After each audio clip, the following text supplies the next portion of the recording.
In this video, I'm going to show you how to put transition in Clipchamp.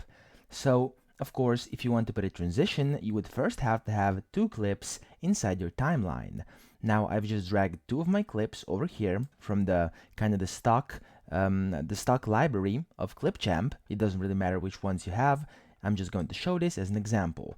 The first clip is kind of the breaking news, and then the second one says the end. It's very simple. And then if I play this, as you can see, it has kind of a rough transition, so it just basically jumps from one click to another, and it's not slick at all. And then if you want to add a transition, here's how you do it. You want to select the first clip, hold down your shift key, and select the second clip. Alternatively, you can also just simply drag over these two clips, and it will kind of select them both. I mean, the only important thing here is to have both clips selected in between which you would like to put your transition.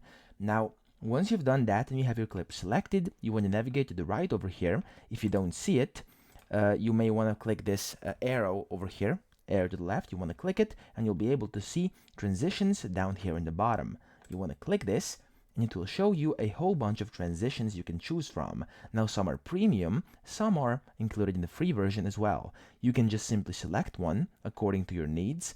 So let's say, for example, I would like to have a spin. You want to click on it, and as you can see, the transition has been added. Now, if I play this clip from here and then till the second clip, you'll see that a spin transition has been added inside the video.